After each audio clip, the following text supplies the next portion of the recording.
Allez, bonjour à tous, j'espère que vous allez bien et que vous êtes en forme. On se retrouve dans cette vidéo pour analyser 3 tokens comme on l'a fait dans la dernière. Je vous ai posté une petite story sur Instagram où je vous ai demandé de me proposer des tokens à analyser dans cette vidéo. Bon bah si vous ne me suivez pas sur Instagram, c'est le bon moment de le faire puisque vous pourrez peut-être proposer des tokens à analyser pour les prochaines vidéos. Donc je vous invite à me suivre sur Instagram, le lien est dans la description de la vidéo. Et donc j'ai 3 tokens qui sont ressortis de ma question qu'on m'a le plus proposé. Et c'est ces tokens là qu'on va analyser dans cette vidéo. Alors avant toute chose, avant de commencer, pense bien à liker, à commenter cette vidéo et à t'abonner à la chaîne YouTube. Si tu apprécies mes analyses, si tu aimes mon travail, ben c'est la meilleure façon de me récompenser. Un petit like, un petit commentaire et bien sûr de t'abonner pour ne pas rater les prochaines vidéos. Allez, sans plus tarder, on va commencer cette analyse puisqu'on a 3 tokens à voir avec un gros potentiel de performance. Alors on commence par Solana. Alors bon, évidemment, si c'était moi, je ne l'aurais pas analysé, mais comme on m'a posé la question et que c'est un token qui est beaucoup revenu, on va le faire ensemble, on va analyser tout ça et puis on va voir le potentiel que peut nous délivrer Solana sur ce bull run. Donc déjà, en termes de correction au niveau du retracement Fibonacci, on est venu chercher 0,5, voilà les 50% de Fibonacci, toujours aussi pertinent et aussi puissant. Donc on est venu chercher la zone entre 0,5 et 0,618. On est venu la chercher 2 fois, une fois ici et une fois là. Et depuis, on a une belle remontée du prix. D'ailleurs, vous voyez que c'est à la mèche près. On est venu chercher le 0,5 2 fois à la mèche près. Donc si vous aviez acheté sur ce niveau, vous avez un très très bon point d'entrée. Donc c'était aux alentours des 109 $. Ça nous donne actuellement une performance de 95%, donc quasiment x2. Donc bravo si c'est votre cas et si vous avez acheté sur cette zone. Donc ça, c'est le premier point. Maintenant, où est-ce qu'on peut acheter du Solana? Bon bah c'est assez simple. On a toujours à peu près la même zone parce que si on voit ici la partie neutre du cloud, on est globalement autour de ce niveau-là, d'accord? En tout cas la partie verte, puisque vous voyez ici que la partie en orange, on n'est pas venu la chercher, d'accord? Donc ça, clairement, on met de côté. La partie verte est matérialisée ici, donc pile sur la zone d'achat. Donc globalement, un retour de Solana autour de 109-110 $, c'est parfait pour rentrer en position à l'achat. Maintenant, s'il ne revient pas sur cette zone, on va avoir une autre zone pour pouvoir rentrer ici. On a ce qu'on appelle une résistance devenue support. Donc vous voyez bien que le prix ici fait un premier test, il rejette, un deuxième test, il rejette encore. Ensuite, il arrive à passer, il vient se réappuyer dessus et ensuite il part. D'accord? Donc c'est bien ce principe d'une résistance donc qui bloque le prix pour du coup l'empêcher de passer plus haut, qui devient ensuite un support, c'est-à-dire que cette résistance est cassée et le prix vient se réappuyer dessus, donc vient être supporté par cette zone pour aller chercher de nouveau plus haut. Donc ça, on va dire que c'est la zone qui va nous intéresser dans le cas où justement le prix viendrait à retracer et c'est là où on pourrait rentrer si on n'est pas encore positionné sur Solana. Donc ça nous donne globalement une zone ici entre 155 et 163 $ à peu près.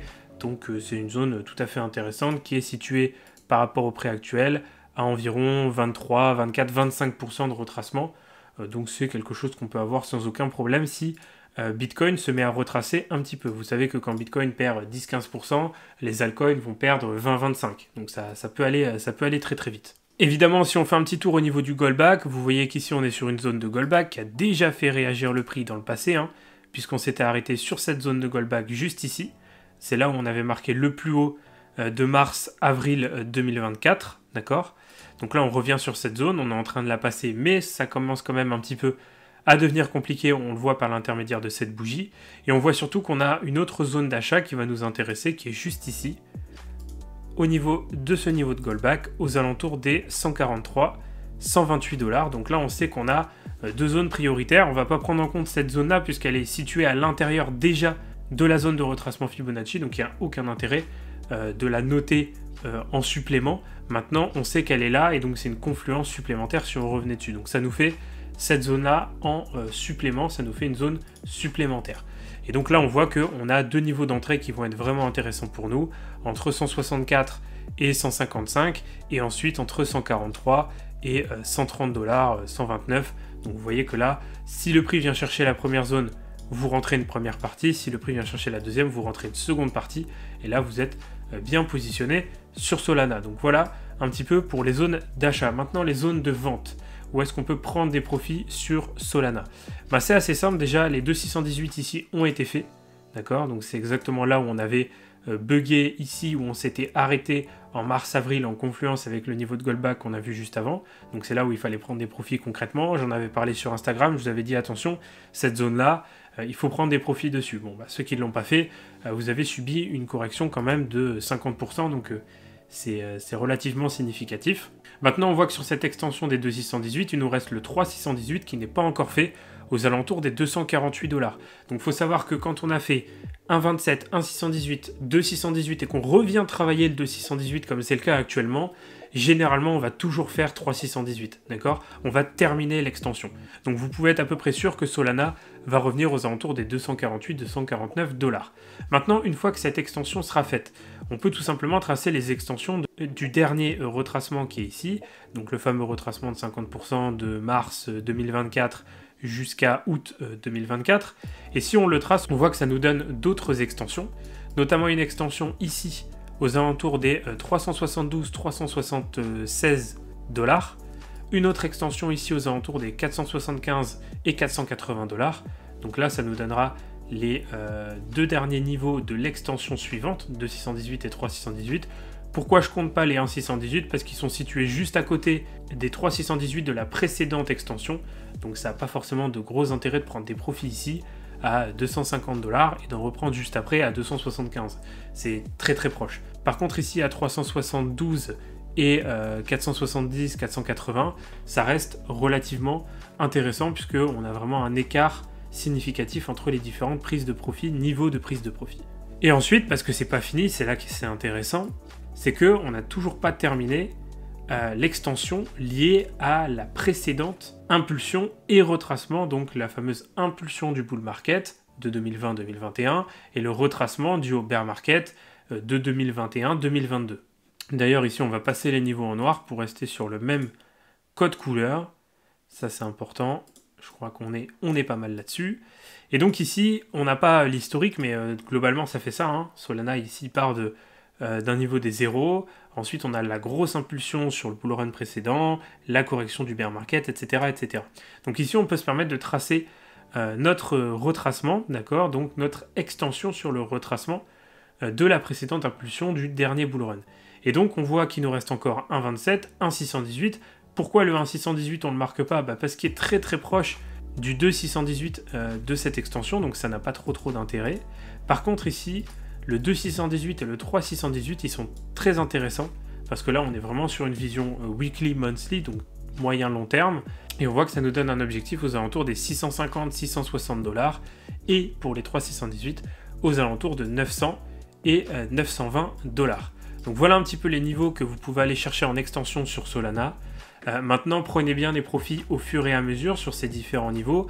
Là, on en a cité en globalité 5. Donc 5, vous pouvez splitter votre prise de profit en 20%, c'est-à-dire 20% par niveau, ce qui fait qu'au dernier niveau, vous avez pris 100% de vos profits. Et si on ne vient pas les chercher, si on va s'arrêter par exemple au 4e niveau ici à 666 $, eh bien tout simplement, vous avez déjà pris 80% de profit sur votre position. Donc entre guillemets, vous êtes déjà largement en profit. En termes de performance qu'on peut aller chercher, donc si on prend un achat sur la première zone ici, on a un premier objectif sur la zone des 3,618 à 50%. Ensuite, on se retrouve aux alentours des 130%. Sur la zone des 3,618, on est à 193, donc quasiment x3. Ensuite, au 2,618 de la précédente extension, sur le bull run précédent, on est à 300%, ce qui nous donne une performance de x4. Et si on dézoome un peu pour prendre la dernière, on est sur une performance de 456%, donc on est sur un peu plus de x5. Évidemment, dans mon analyse, je ne prends pas en compte toutes les personnes qui sont rentrées beaucoup plus bas, quand Solana était aux alentours des 30, 40, 50 $, etc. Évidemment, prenez des profits aussi, hein. C'est pas parce que vous êtes positionné beaucoup plus bas que vous devez attendre la 5 linglin. À un moment donné, il faut prendre des profits, et donc ces zones-là s'appliquent également pour vous. Je fais une petite aparté avant de continuer sur la suite des analyses. Évidemment, si ce que vous voyez ici, ma façon d'analyser les marchés et surtout ma façon de déterminer des paliers de revente avec les extensions vous intéresse, je vous invite à regarder dans la description.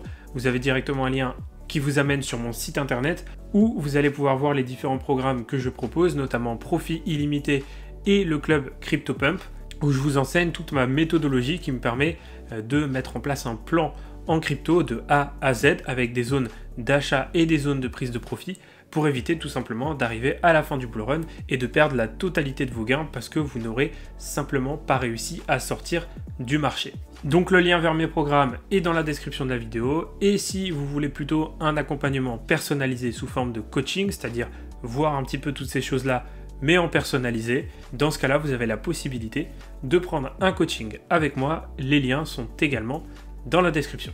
Allez, on enchaîne avec le token suivant. On arrive sur le token suivant, il s'agit donc du token FET du projet Fetch.ai, bon, qui est devenu ASI, Artificial Super Intelligence, qui est le regroupement de FET, Océan et Agix. Bon, ça, vous connaissez.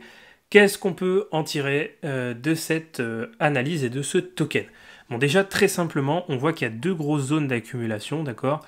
Une zone d'accumulation que j'ai mis en noir ici, qui correspond globalement à toute l'accumulation qui s'était faite sur cette phase ici, donc en fin 2023, début 2024. Donc on retrouve d'ailleurs des réactions sur cette zone quand on était revenu ici en août 2024. Et ensuite on a une grosse zone d'accumulation aussi ici, beaucoup moins importante, mais on voit qu'elle est quand même assez majeure, où le prix est actuellement. Donc on voit qu'il y a de l'accumulation sur ce token actuellement. Ça, c'est un point plutôt positif. J'ai passé cette zone ici avec un carré, donc pour signifier justement l'accumulation des investisseurs. Et ici, on voit surtout que si on décale un petit peu ce carré-là, on a un beau niveau de goalback ici pour venir accumuler sur FET. Donc ça ferait un retour de FET aux alentours des 0,50. Forcément, ça pique un peu pour tous ceux qui ont acheté sur des niveaux de 2, 2,50, 3, etc. Mais c'est un niveau, en tout cas, si on revient dessus, on est vraiment sur un niveau ultra pertinent puisqu'on sera dans une zone d'accumulation et en même temps sur un niveau de goalback. Donc c'est intéressant à signifier, à prendre en compte et surtout à marquer sur son graphique, puisque si on revient sur cette zone, il ne faudra absolument pas lésiner sur les accumulations sur ce token. Maintenant, plus globalement, toute cette zone d'accumulation, quand on voit qu'il y a de l'accumulation à l'intérieur, ça veut dire que c'est une zone intéressante. Donc globalement, un FET entre 1,1$ et 1,7$, c'est un prix d'entrée très intéressant. Maintenant qu'on sait un petit peu où est-ce qu'on peut rentrer sur ce token, où est-ce qu'on peut vendre maintenant, très simple, on a 3 niveaux d'extension, donc on va pouvoir prendre environ 30% de profit, entre 30 et 35% sur chaque zone. On a une première zone d'extension ici à 4,17 et 4,25 globalement, donc sur la zone que vous voyez ici. Ça fait déjà une performance tout à fait intéressante. Ensuite, on a une deuxième zone d'extension ici à 5,1. A noter que j'ai pas précisé, mais cette zone est en confluence avec un niveau de goalback, donc il faudra évidemment encore plus prendre des profits sur cette zone. Ensuite ici on a une autre zone à 5.1, entre 5.1 et 5.2, donc ça fait encore une fois une bonne performance, on va voir ça juste après. Et on a une troisième zone d'extension ici à 7.9 et 8$ plus globalement, d'accord? On peut rajouter la zone suivante, d'accord, la zone des 3,618 qui paraît quand même un peu loin, mais si vous voulez la travailler, c'est totalement possible. Et si vous voulez attendre, être patient et garder ce token sur le moyen long terme, c'est totalement probable qu'on vienne chercher cette zone qui est aux alentours des 10.7, 10.8$. D'accord? Donc ça, c'est les 4 zones. D'accord? Donc si vous prenez 3 zones, vous prenez entre 30 et 35% de profit par niveau. Si vous prenez les 4 zones, vous prenez 25% de profit par zone. Maintenant, en termes de performance, qu'est-ce que ça signifie? On va partir du principe que on rentre sur le prix actuel. La première zone nous permet d'avoir une performance de 230%, ce qui est déjà 1 x 3, c'est plus que cohérent et plus qu'intéressant. Ensuite, on a une deuxième zone qui nous permet d'avoir un 300%, donc là on est sur une performance de x4. La troisième zone nous permet d'avoir une performance de 530%, donc on est aux alentours des x6. Et la dernière zone, on est sur une performance de 750%, donc on est sur du x8. Bon, évidemment, x8, c'est pour ça que je vous précise bien que 3 zones, c'est déjà largement suffisant, parce qu'un x5, x6, c'est déjà un très très bon profit sur un token comme FET. Maintenant, si vous voulez attendre potentiellement les 3,618, eh bien, vous avez la possibilité de faire un x8. Bien sûr, il faudra prendre des profits au fur et à mesure, puisque, je le rappelle, sur les extensions, 3,618, c'est la dernière extension. On n'est absolument pas sûr que le prix vienne la chercher. 1,618, 2,618, c'est déjà beaucoup plus commun. 3,618, c'est déjà un petit peu plus difficile. Donc évidemment, il faudra prendre des profits au fur et à mesure sur les zones de 1,27, 1,618 et 2,618 si vous voulez, in fine, aller chercher les 3,618. On termine avec le troisième et dernier token qu'on m'a demandé d'analyser. On va parler de Akash Network, donc le token AKT. Alors, pour celui-ci, on se situe en plein dans la partie ici orange, jaune-orange du cloud. D'accord? Donc là, on doit refuser de passer dans la partie rouge, ce qui a été le cas sur cette mèche, ce qui a été le cas ici. Donc c'est plutôt positif, ça montre que le prix a pour objectif de rester en territoire positif et de ne pas passer en marché baissier. Donc ça c'est un point qui est très important à soulever. Ensuite, deuxième point important, on est dans une grosse zone d'accumulation. Si je vous mets les volumes ici, vous voyez que le point of control, donc le plus haut niveau de volume, il est exactement à l'intérieur de cette zone. Et on voit plus globalement que tous les gros niveaux de volume, ils se situent à l'intérieur de cette zone, d'accord? Donc ça veut dire que il ne se passe pas rien dans cette zone. Le marché, les investisseurs sont en train d'accumuler sur ce token. Donc, autrement dit, le point d'entrée est très intéressant. Si j'ajoute le goldback, vous voyez ici que le prix rejette ce niveau de goldback ici, d'accord? Donc on va le tracer de manière un peu plus grande. Tac. Ouais, c'est ce niveau ici pour l'instant qui est rejeté par le prix. Une fois qu'on va réussir à casser ce niveau, eh bien vous voyez derrière qu'on a pas mal de potentiel de performance à aller chercher. Donc globalement pour une entrée sur AKT, c'est assez simple. Vous voyez ici les niveaux de volume. J'ai envie de dire, il faut suivre ce que font le reste des investisseurs, d'accord? Donc globalement accumuler à proximité des gros niveaux de volume. Donc ici on en a entre 2.4 et 2.6 et on en a ici entre 2.8 et 3.05. Donc globalement sur ces deux gros niveaux, ça peut être intéressant d'accumuler du AKT. Donc ça vous fait globalement accumuler tant qu'on reste à l'intérieur de ce range. Donc si on continue de retracer, tac tac tac, et ben vous pouvez continuer d'accumuler et d'avoir un prix d'entrée moyen entre 3.35 et 2.08. Donc ça vous fait un prix d'entrée moyen entre 2.5 et 2.6 à peu près. Maintenant, en termes de performance, qu'est-ce qu'on peut aller chercher sur ce token? Bon bah déjà dans un premier temps, pour les plus, on va dire les plus conservateurs d'entre vous, il y a deux zones qui vont être intéressantes pour prendre des profits. Ici, la zone à 6.14 et ensuite ici, le plus haut à 6.87. D'accord? Donc ça, très simplement, ça vous fait une performance de 100% et 125%, donc un peu plus de x2 pour ceux qui veulent sortir sur les niveaux de plus haut, puisqu'on sait que quand le prix prend des niveaux de plus haut de structure ou plus bas de structure, on a toujours des corrections par la suite. Alors, c'est pas contractuel, hein, les corrections sont pas forcément aussi importantes, mais c'est un petit peu l'exemple, c'est pour montrer les prises de profit qui sont faites sur les plus hauts et les plus bas de structure. Maintenant, si vous avez une vision beaucoup plus long terme sur ce projet, hein, d'accord, toujours prendre des profits au fur et à mesure, mais vous pouvez avoir une vision beaucoup plus long terme. Si c'est le cas, on va avoir donc 4 niveaux qui vont nous intéresser, le niveau des 1.27, des 1.618, des 2.618 et des 3.618 que vous connaissez très bien. Alors au niveau des 1.27, on va se situer ici entre 8.16 et 8.30, donc ça c'est pour le premier niveau. Ensuite pour le deuxième niveau, on va se situer entre 9.9, donc 10 $, et 10.14, 10.15. Le troisième niveau entre 15.2 et 15.4. Et pour le dernier niveau, entre 20.5 et 20.7. D'accord? En termes de performance, on va passer en weekly pour pouvoir regarder tout ça. Voilà, on va faire le petit calcul. Sur la première zone, on va partir du principe qu'on rentre sur le prix actuel, même si vous allez avoir potentiellement un prix d'entrée un peu plus intéressant si vous accumulez dans cette zone. On va avoir donc une première performance de 160%, une deuxième de 220-230%, une troisième ici de 400%, et pour la dernière, on va se situer à 570%. Donc au maximum, un x6, quasiment x7, et on a des performances qui oscillent donc de x2, x3, x4, etc. Donc ça donne quand même un chouette potentiel à ce token, qui est dans la narrative donc DePIN, en lien avec RNDR, qui sont un petit peu dans la même mouvance et dans la même proposition de valeur. Donc effectivement, c'est un projet qui a beaucoup de potentiel sur ce bull run. Voilà, je pense que je vais m'arrêter ici pour cette vidéo. J'ai fait l'analyse des 3 tokens, j'espère qu'elle vous aura plu, j'espère qu'elle vous aura été utile. Si vous êtes positionné sur ces tokens ou si vous prévoyez de vous positionner dessus. Si c'est le cas, évidemment, ne partez pas comme des voleurs, ne partez pas comme des sauvages. Laissez-moi un petit like, un petit commentaire pour me dire ce que vous avez pensé de cette vidéo et pensez à vous abonner. Vous pouvez aussi partager cette vidéo à des amis, à des connaissances qui souhaitent avoir des analyses plus poussées et approfondies sur ces tokens. Comme je disais en début de vidéo, milieu de vidéo, si mon contenu vous intéresse, n'hésitez pas à regarder dans la description de la vidéo, vous avez mes programmes que vous pouvez rejoindre, que ce soit CryptoPump ou Profit Limité, ou tout simplement prendre un coaching avec moi. Vous pouvez voir tout ça dans la description de la vidéo. Pour me rejoindre sur mes réseaux sociaux, que ce soit Instagram pour répondre à mes stories, participer au sondage, ou alors me retrouver aussi sur TikTok, tous les liens sont dans la description de la vidéo.